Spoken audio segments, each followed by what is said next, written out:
Hello दोस्तों, मेरे channel फिल्मी स्टोरीज में आपका स्वागत है। आज हम आपको हिंदी सिनेमा के महान हास्य कलाकार कैस्टो मुखर्जी से जुड़ी कुछ ऐसी बातें बताएंगे जो आप जानते ही नहीं होंगे। वो शराब को हाथ लगाते थे या नहीं, इस बात से लेकर उनके दर्दनाक अंत की जानकारी भी आपको मिलेगी। हिंदी सिनेमा में झूमते शराबी का किरदार याद आए तो कैस्टो मुखर्जी खुद ब खुद याद आ जाते हैं। उनके जैसा फिल्मी शराबी न कोई हुआ और न कोई होगा। 7 अगस्त 1925 को कलकत्ता में कैस्टो जन्मे थे। वो बचपन से ही नाटकों, साहित्य और अभिनय में रुचि रखते थे, मगर वो बहुत पढ़े लिखे थे।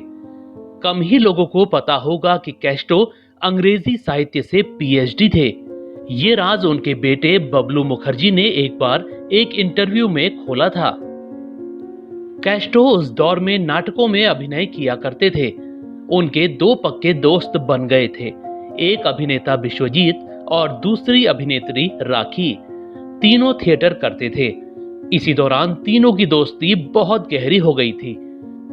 फिर एक दौर ऐसा आया जब तीनों ने साथ ही बंबई आने का फैसला किया और कलकत्ता से चले आए।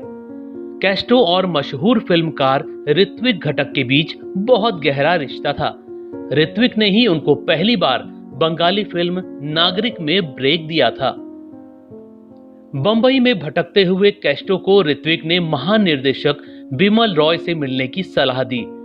कैस्टो उनके ऑफिस पहुंचे तो बिमल बिजी थे। उन्होंने बेरुखी से कहा कि कैस्टो के लिए उनके पास अभी कोई काम नहीं है। इसके बाद भी कैस्टो वहीं खड़े रहे। परेशान होकर बिमल बोले कि अभी एक कुत्ते की जरूरत है, रोल करोगे?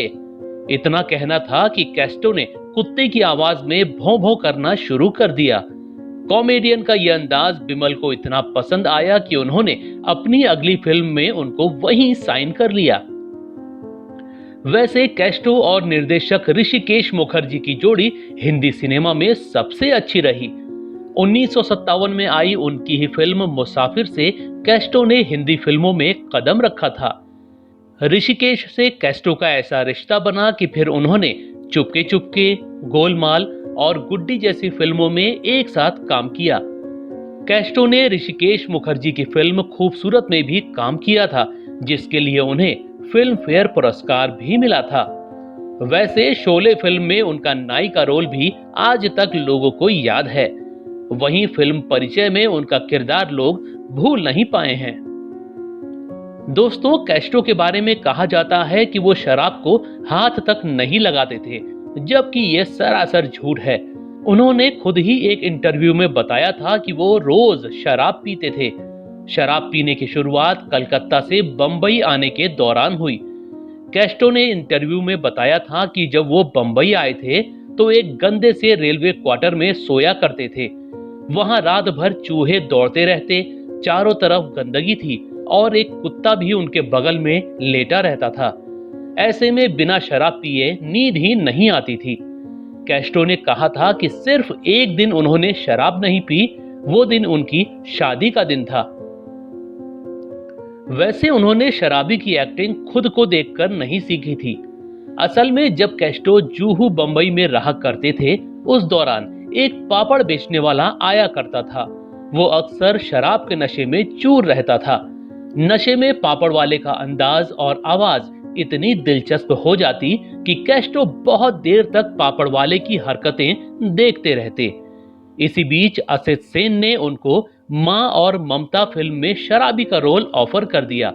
कैस्टो ने फिल्म में उसी पापड़ वाले का अंदाज दोहराया था। यह अंदाज लोगों को इतना पसंद आया कि 30 साल के फिल्मी करियर में उनको ज्यादातर शराबी के रोल ही मिले। बंगाली भोजन के शौकीन कैस्टो बहुत अच्छे कुक भी थे। उन्होंने अपनी पत्नी को भी बंगाली भोजन बनाना सिखाया था। जब वो शूटिंग से लौटते तो अपने बच्चों को खुद बैठकर खाना खिलाते थे। दम आलू, मछली और बंगाली मिठाइयों के वो बड़े शौकीन हुआ करते थे। दोस्तों, इतने महान कॉमेडियन का अंत बहुत बुरा हुआ। दौर बदला तो कैस्टो को काम मिलना बंद हो गया, जिससे वो तंगहाली में जीने लगे। उनके साथ कई फिल्मों में काम कर चुके एक हास्य अभिनेता ने बताया था कि वो अपने घर की बातें उनसे साझा करते थे। उनके घर में बहुत कलेश रहता था, जिससे कैस्ट्रो बहुत तनाव में रहा करते थे। इस तनाव को भुलाने के लिए वो शराब भी बहुत ज्यादा पीने लगे थे। इसी बीच 1980 में उनके छोटे बेटे की हादसे में मौत हो गई, जिसने कैस्ट्रो को शोक में डुबो दिया। शराब, घर का तनाव और बेटे की मौत का गम, तीनों ने कैस्ट्रो के शरीर को बहुत बीमार कर दिया। 2 मार्च 1982 को सिर्फ 56 साल की उम्र में महान कॉमेडियन की मौत हो गई। दोस्तों, आपको कैस्ट्रो मुखर्जी की कौन सी फिल्म याद है? हमें कमेंट में जरूर बताएं।